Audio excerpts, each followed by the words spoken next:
¿Me parece? Buenas tardes, mi nombre es Francisco Javier Hernández González.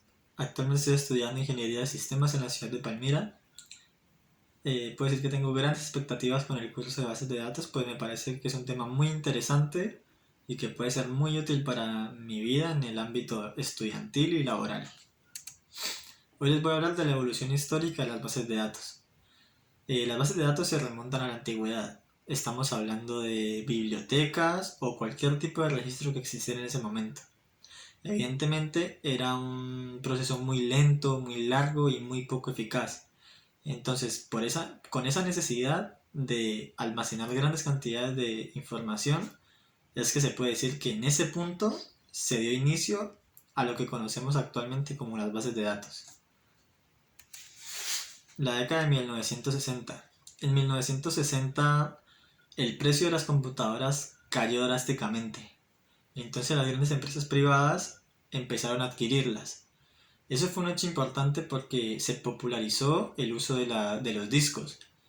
Entonces mucha gente empezó a obtener empezó a tener acceso a información sin necesidad de saber su ubicación exacta. Entonces decimos que en 1960 se dio inicio a la primera generación de bases de datos de red y jerárquica.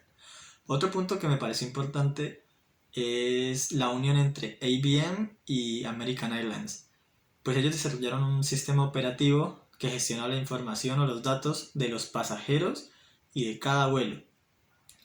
También, posteriormente, se creó CASIL, que su objetivo era regular un lenguaje de programación que fuera compatible con muchos computadores a la vez.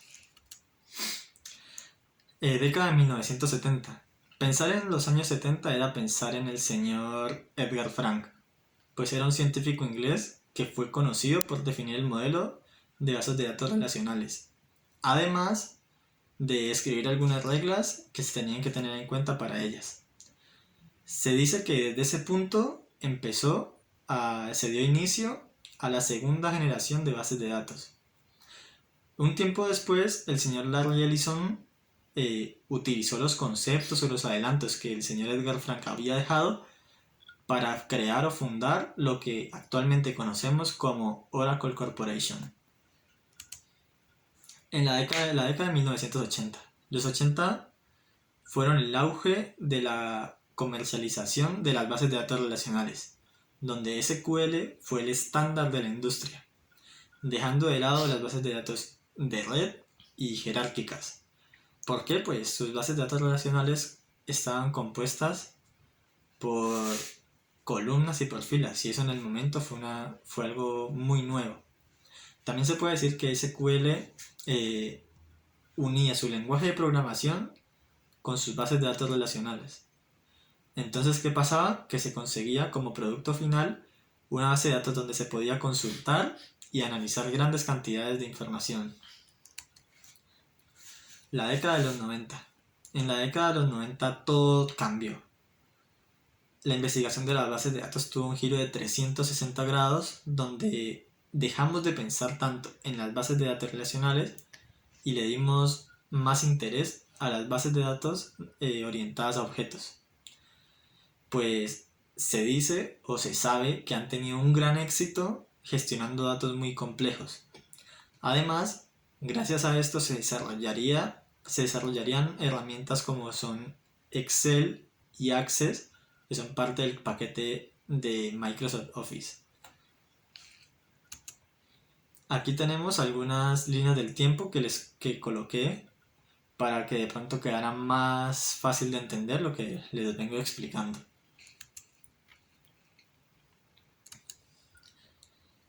Entonces ahora nos podemos preguntar, ¿hacia dónde apuntan las bases de datos? En la actualidad, IBM, Microsoft y Oracle son como las compañías que dominan el mercado de bases de datos. Por su parte, en Internet Google es quien lo hace. Pero no nos podemos quedar ahí. También existen software como Link que tiene agregadas consultas parecidas a las de SQL, y esos software son muy fáciles de manejar, pues te permiten crear y te permiten, pues te permiten crear y manejar bases de datos con una facilidad absoluta. Y el objetivo de esta nueva generación de bases de datos es que todo el código hecho en Visual Studios sea orientado a objetos. Y la última parte es, ¿qué herramientas se usan en la actualidad para hacer bases de datos? Se puede decir que hay muchas y muy buenas, pero cada uno tiene sus ventajas y sus desventajas.